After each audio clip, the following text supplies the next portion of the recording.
Hello అండి, welcome to అన్వ్యూస్. So ఇప్పుడు 3 contenders అయిపోయారు కదా. 4th కంటెండర్ ఎవరు, ఎలా సెలెక్ట్ అయ్యారు? అసలు నాకు నిజంగా ఇప్పుడు లైవ్ చూస్తే బిగ్ బాస్ ఎంత బయాస్డ్గా ఆడిపిస్తున్నారా అనిపిస్తుంది. ఇప్పుడు ఒక వర్గం వాళ్ళని తగ్గించడం కోసం వేరే వర్గం వాళ్ళని ఎప్పటి నుంచో నేను చెప్తుంది వాళ్ళని ఎంకరేజ్ చేయడానికి అన్నట్టుగా ఆట ఎక్కడికో పోతుందేమో అనిపిస్తుంది నాకైతే.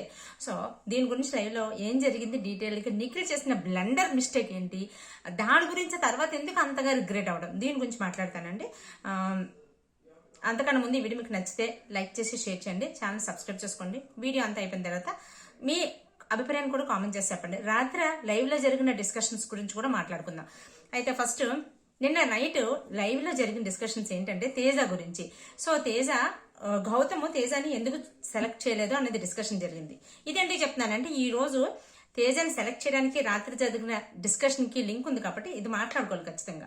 డిస్కషన్ మనకి లైవ్ లో చూపించింది కాకుండా నిన్న నైట్ అయితే తేజ కొంచెం లాంగ్ డిస్కషన్ పెట్టాడు. గౌతమ్ గురించి మాట్లాడు, రోహిణి దగ్గర, ఇంకా అవినాష్, నిఖిల్ వీళ్ళందరి దగ్గర డిస్కషన్. నాకు తెలుసు గౌతమ్ గురించి, సీజన్ 7 లో కూడా చూశాను.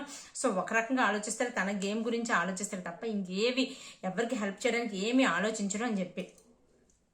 ఓకే, సో మనం ఇప్పుడు గౌతమ్ పాయింట్ ఆఫ్ వ్యూలో చూసుకుంటే గౌతమ్ లెక్క వేరేలా ఉంది. గౌతమ్ ఏంటి, ఎక్కడా కూడా నాట్ ఈవెన్ 1% కూడా గ్రూప్ గేమ్ ఆడుతున్నాను కానీ ఫ్రెండ్ని చూస్ చేస్తున్నానని బ్లేమ్ కానీ రాకూడదు అనేది చాలా ఆచితూచి వ్యవహరిస్తున్నాడు. దట్టు కూడా లాస్ట్ వీక్ నాగార్జున గారు చాలా గట్టిగానే మందలించారు కానీ. సో తన భయం తనకుంది, అట్ ద సేమ్ టైం అది పడకూడదు. అందుకనే ఇంకొకటి అందరూ కలిపి ఒక ఆడమ్మాయిని పక్కన పెట్టేశారు అన్నది రాకూడదు. ఇవన్నీ ఆలోచించి తన ఎప్పుడు కూడా సోలోగానే డెసిషన్ తీసుకుంటాడు, ఫ్రెండ్ అయినా సరే పక్కన పెట్టేస్తాడు అన్న దాని గురించి డెసిషన్ తీసుకున్నాడు. అయితే దాని గురించి తేజ నాకు గౌతమ్ చాలా తెలుసు, బయటికి చెప్పలేను కానీ చాలా ఉంది, ఆడ ప్లే నేను సీజన్ 7 నుంచి చూస్తున్నాను, నాకు ఏ హెల్ప్ చేయడు, ఇదే అన్నాడు అనమాట. అక్కడ నిఖిల్ దగ్గర డిస్కషన్ వచ్చింది. ఏం చెప్పాడు, ఇంకేమని మాట్లాడాడంటే ఏం లేదు బ్రదర్ ఇదే చెప్పాడని ముందు ఏం చెప్పలేదు, డైరెక్ట్ గా ప్రేరణ ప్రేరే చెప్పేశాడు, ఇంకేం చెప్పలేదు అన్నాడు. మళ్ళీ తర్వాత చెప్పాడనమాట. సో ప్రేరణ ఇలా ఆడింది కదా, సో ప్రేరణ డిజర్వ్స్ అని చెప్పాడు తప్ప నీ పేరు ఎక్కడ చెప్పలేదు, నేనైతే ఫస్ట్ 2 పేర్లు చెప్పా, తర్వాత పృథ్వీ పేరు చెప్పాను అని డిస్కషన్ వచ్చింది. రోహిణి వెళ్ళి గౌతమ్ని కూడా 2-3 సార్లు అడిగింది, ఎప్పుడు కూడా ఎందుకు నువ్వు హెల్ప్ చేయవు, ఎవరికి నీడైతే వాళ్ళకి హెల్ప్ చేయొచ్చు కదా, అగ్గి విషయంలో కానీ, నిన్న సపోర్ట్ చేయవలసిన విషయంలో కానీ, మొన్న ఇంతకు ముందు జరిగిన విషయంలో కానీ ఎక్కడ కూడా నువ్వు ఎప్పుడు కూడా తేజ పేరు నీ నోట్లోంచి రాదు, ఎందుకని రాదు అని చెప్పేసి ఇక్కడ యాక్చువల్ చెప్పాలంటే గౌతమ్ ప్లాన్ ఏంటో తెలుసుకోవాలన్నట్టుగా, లేకపోతే గౌతమ్ని క్వశ్చన్ చేయాలన్నట్టుగానే రోహిణి అడిగింది. దానికి అక్కడ కూడా గౌతమ్ చెప్పాడు, మరి మొన్న ఇసుక పాటలో ఇసుకేస్తారు కదా, అక్కడ కూడా నేను తేజాన్ని సపోర్ట్ చేశాను కదా, మిగతా వాళ్ళకి కదా వేసాను, తేజ దాంట్లో వేయలేదే అని అక్కడ చెప్పాడా. మళ్ళీ టీషర్ట్స్ చింపే విధంలో కూడా తేజ టీషర్ట్ నేనే కదా ప్రొటెక్ట్ చేశాను, సో అక్కడ సిచ్యువేషన్ బట్టి అక్కడ ఆటను బట్టి నేను ఉంటాను తప్ప అని గౌతమ్ ఎక్స్ప్లెనేషన్ గౌతమ్ ఇచ్చుకున్నాడు. సో ఇది అక్కడ తేజ నిన్న నైట్ మళ్ళీ చాలా ఫీల్ అయ్యారు, డిస్కషన్ అయ్యింది. సో ఇక్కడ నేను ఏమంటానంటే ఒకటి గ్రూప్ గేమ్ అని ఒకరి మీద బ్లేమ్ వేసేస్తున్నా. వైల్డ్ కార్డ్ ఎంట్రీ వాళ్ళు గ్రూప్ గేమ్ ఆడట్లేదా, వాళ్ళు కనిపించకుండానే గ్రూప్ గేమ్ ఆడుతున్నారు, ఖచ్చితంగా ఆడుతున్నారు. వాళ్ళ గ్రూప్ గానే డిస్కషన్స్ అవుతున్నాయి, గ్రూప్ గానే ఏదైనా ఫైట్ చేయాలనుకుంటే చేస్తున్నారు, గ్రూప్ గానే ఏదైనా సరే గ్రూప్ గానే అవుతుంది. ఒక్క నామినేషన్స్ విషయంలోనే వాళ్ళు మాట్లాడుకోరు అంతే, మిగతా అన్ని విషయాలు కూడా ఓపెన్ గానే మాట్లాడుకుంటారు అంతా. సో వీళ్ళని మరి వాళ్ళని గ్రూప్ గేమ్ అన్నప్పుడు వీళ్ళని కూడా ఖచ్చితంగా మనం గ్రూప్ గేమ్ అనేది తీరాల్సిందే, గ్రూప్ గేమ్ ఆడుతున్నారు అంతే, దట్స్ ఆల్. సో ఇది అయితే నిన్న నైట్ జరిగిన డిస్కషన్స్ మాట. సో తేజ ఏదో ఎక్స్పోజ్ చేసేస్తాడు, ఏదో చెప్పేస్తాడు అనుకుంటే గౌతమ్ గురించి అక్కడ చెప్పింది ఏం లేదు, బట్ ఏదో ఉంది, నేను ప్రూవ్ చేసి చెప్పలేను, బట్ గౌతమ్ అనుకున్నంత ఆ టైం కాదు. సో తను ఏదేదో ఆలోచించుకుంటూ ఉంటాడు, బ్రెయిన్లో ఒకటి ఉంటుంది, బయటకు ఒకటి చెప్పాడంటే అంతే, కన్ఫర్మ్గా అదే జరుగుతుంది. సో ఇది అయితే ఈ రోజు డిస్కషన్లో అంటే నిన్న మార్నింగ్ దోశ మ్యాటర్ కూడా నేను మాట్లాడతాను, ఫస్ట్ డిస్కషన్ అయిపోయిన తర్వాత మాట్లాడతా టైం ఉంటే.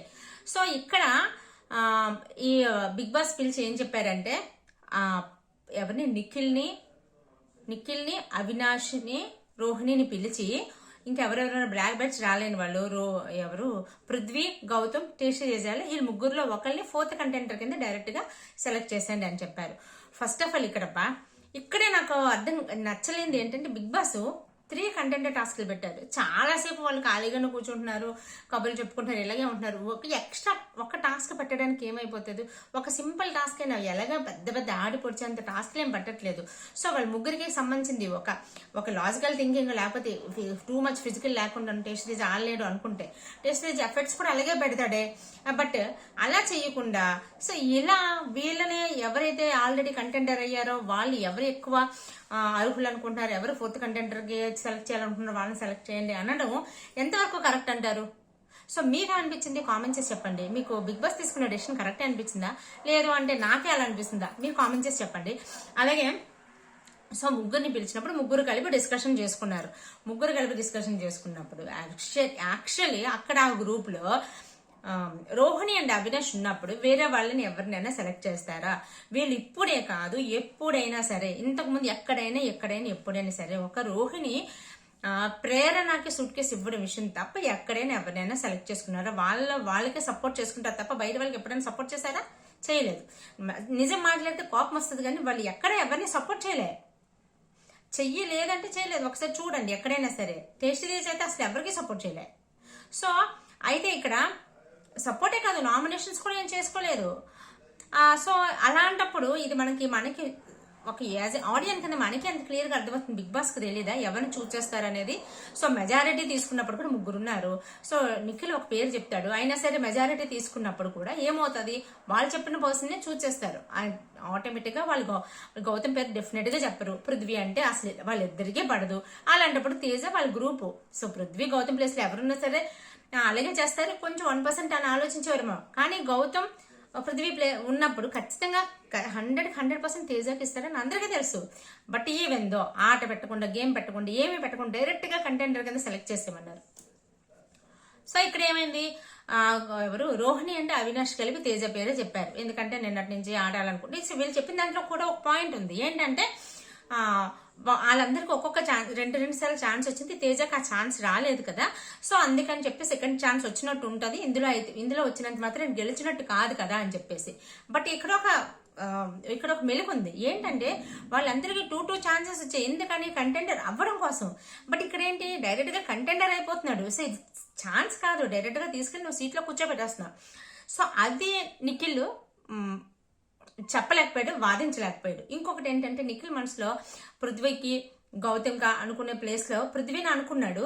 బట్ ఎందుకని అక్కడ గట్టిగా కనీసం నేను పృథ్వీకి ఇవ్వాలనుకుంటున్నాను, నాకు పృథ్వీ ఆడాలని నాకు ఉంది అని చెప్పి గట్టిగా చెప్పలేకపోయాడు. నాకు అక్కడ నిఖిల్ నచ్చలేదు. ఎందుకంటే ఫర్ ఎగ్జాంపుల్ ఒకసారి చూడండి, ఎందుకు పృథ్వీ ఫ్రెండ్షిప్ కి అంత ప్రయారిటీ ఇస్తాడు అని అంటానంటే, ఎందుకంటే నిఖిల్ ప్లేస్ లో పృథ్వీ ఉంటే ఇలాగే చేస్తాడా? నిఖిల్ ప్లేస్ లో పృథ్వీ ఉండి నిఖిల్ ని చూస్ చేయవలసిన సిచ్యువేషన్ వస్తే కళ్ళు మూసుకొని నిఖిల్ ని ఖచ్చితంగా అక్కడ పెట్టేస్తాడు. తను ఓడిపోతాడా గెలుస్తాడు అన్ని పక్కన పెట్టేస్తే తన ఫ్రెండ్ ఆడాలి అంతే. సో ప్రతి దగ్గర కూడా వచ్చి వెళ్ళిపోతున్నాడు కాబట్టి నా ఫ్రెండ్ ఆడాలి అంతే అని చెప్పేసి పృథ్వీ నిఖిల్ ని 100 సార్లు కాదు 1000 సార్లు అయినా సార్ చూస్ చేసి అక్కడే పెడతాడు. ఎవరు ఏదో అనుకుంటున్నారా, లేకపోతే సేఫ్ గేమా, ఇలాగే ఆడాలా, బయటికి ఎలా పోతుంది, ఇవేమీ ఆలోచించడు. టక్కమని తీసుకొచ్చి అలా పడేస్తాడు. దాని గురించి ఎంత ఫైట్ అయినా చేస్తాడు. బట్ నిఖిల్ అది చెయ్యడు. ఇప్పుడు పృథ్వీని పెట్టాలనుకున్నప్పుడు నేను పృథ్వీని పెట్టాలనుకుంటున్నాను ఒక మాట కూడా అనలేదు. వెంటనే డిస్కషన్ ఏమన్నాడు, నా మైండ్లో కూడా 100 ఉన్నాయి, సో ఏదో ఒకటి మాట్లాడాలి, ఏదో ఒకటి చెప్పాలి కదా. బట్ మీరు అన్నది కూడా కరెక్టే, ఎందుకంటే తేజ తనకి ఆడే ఛాన్స్ రాలేదు కదా, సో ఓకే ఇచ్చేద్దాం అన్నాడు తప్ప నేను ఇలా ఇవ్వాలనుకుంటున్నాను చేయాలనుకుంటున్నాను డిస్కషన్ రాలేదు. సో ముగ్గురు కలిపి తేజని సెలెక్ట్ చేస్తారు. బయటకు వచ్చాక సో ముగ్గురు కలిపి తేజని సెలెక్ట్ చేస్తాము, సో నిఖిల్ కూడా అలాగే అనిపించింది అన్నారు. మరి అక్కడ పృథ్వీ ఎంత ఫీల్ అవుతాడు? At the same time Gautam ticket to finale contender టాస్కుల్లోని గౌతమ్ ఏమైనా తక్కువ ఆడాడా? నిన్న జరిగిన టాస్కుల్లో కూడా ప్రేరణ అక్కడ వాళ్ళు వచ్చిన చీఫ్స్ గెస్ట్లు కన్ఫ్యూజ్ అయ్యారు. ఒక పద్ధతి ప్రకారం తీసుకుంటే నిన్న కూడా 3rd ప్లేస్ లో వచ్చును, కానీ ఇప్పుడు కూడా ఎక్కడ కూడా నేను ఈ ప్లేస్ లో ఎలా ఆడాను, నేను సరిగ్గా ఆడలేకపోయాను, లేకపోతే నాకు అన్యాయం జరిగిందని ఏ రోజు కూడా అనలేదు. కామ్గా గేమ్ ఆడుతున్నాడు, పెట్టేస్తున్నాడు, పక్కన కూర్చున్నాడు, కామ్గా గేమ్ ఆడుతున్నాడు, వస్తున్నాడు, పక్కన కూర్చున్నాడు. నబీల్ తీసిన పాయింట్ ఇదే. అరే పృథ్వీ పోనీ కనీసం వాళ్ళు నేను అంటే బయట వచ్చి డిస్కషన్ అయ్యింది అనమాట. నిఖిల్ని వీళ్ళందరూ అడుగుతున్నారు, ఎవరు ప్రేరణ, పృథ్వీ, ఇంకా గౌతమ్ అక్కడ కూడా రాలేదు చూడండి. నబీల్ వీళ్ళందరూ అడుగుతున్నారు, ఎందుకు తేజాకు ఓకే చెప్పేసావు, నువ్వు కనీసం పృథ్వీ పేరు కానీ గౌతమ్ పేరు కానీ ఎందుకు చెప్పలేదు అని అడుగుతున్న దానికి నిఖిల్ దగ్గర సరైన ఆన్సర్సే లేవు. అక్కడ డిస్కషన్స్ అలా అయినాయి, సో నేను అక్కడ చెప్పేస్తానంటే కనీసం పేరు ఎందుకు చెప్పలేదని పృథ్వీ అడిగాడు. వాళ్ళెవరు అనడానికి, నువ్వు కనీసం నా పేరు చెప్పొచ్చు కదా అని అడిగాడు. దానికి ఆన్సర్ లేనే లేదు పృథ్వీ నిఖిల్ దగ్గర. మేబీ అంటే తన గేమ్ ప్లానా, తన వీక్ వాళ్ళతో ఆడాలనుకున్నాడా అంటే నిఖిల్ అలా ఆడే మరి పృథ్వీకి భయపడ్డా, లేదంటే సేఫ్ గేమ్ గా బయటకు ఎలా పోతుందో అనుకుని అలా ఆడా. అసలు ఏం చేసినా సరే నిఖిల్ తీసుకున్న డెసిషన్, నిఖిల్ ఫైట్ చేయకపోవడం మాత్రం అస్సలు బాగాలేదండి. తర్వాత డిస్కషన్ అయిన తర్వాత నబీల్ అంటున్నాడు అనమాట, పోనీ పృథ్వీని చూజ్ చేయలేదు, ఎందుకంటే ఐ దగ్గర గివప్ ఇచ్చేసాడు, గివప్ ఇచ్చేసినట్టు రెస్పెక్ట్ ఇవ్వలేదు అని అనుకోవడానికి పక్కన పెట్టేసావు అనుకో, కనీసం గౌతమ్ పాయింట్ అయినా తీయాల్సింది కదా నువ్వు. సో గౌతమ్ ఎక్కడ గివప్ ఇవ్వలేదు, లాస్ట్ వరకు కూడా అన్నింటికన్నా చిన్న బాల్ చిన్న సైజ్ వచ్చినా సరే ఆడుతూ వచ్చాడు అని చెప్పేసి నబీల్ అంటున్నాడు. అప్పుడు గౌతమ్ గురించి అయినా ఫైట్ చేయాల్సింది కదా నువ్వు, కనీసం ఏ ఫైట్ చేయకుండా వాళ్ళకి ఎలా వంత పాడేసావు. సో ఇదే ఇక్కడ నిఖిల్ చేసిన మిస్టేక్. నిఖిల్ ఇదే చేస్తాడు, నిఖిల్ కి ట్రాన్స్పరెన్సీ లేదు, ఇప్పుడు కూడా ఫేస్ టు ఫేస్ మాట్లాడలేకపోతున్నాడు. అంటే మనసులో ఒకటి ఉంది చెప్పాలనుకున్నాడు కానీ అక్కడికి వెళ్ళి చెప్పలేకపోయాడు. సో దానివల్ల నష్టపోయింది ఎవరు, ఫ్రెండ్ అని చెప్పడం కాదు కదా.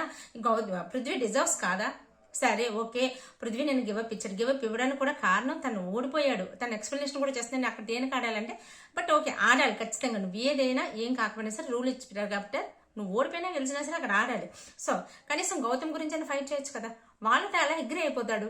డైరెక్ట్ గా కంటెండర్షిప్ టాస్క్ ఇది, ఛాలెంజర్ కాదు, కంటెండర్షిప్ టాస్క్ డైరెక్ట్ గా కంటెండర్ చేసేసారు. సో ఇంత పెద్ద విషయాన్ని అంత చిన్నగా డిస్కషన్ చేసి బయటకు వచ్చేసాడు నిఖిల్.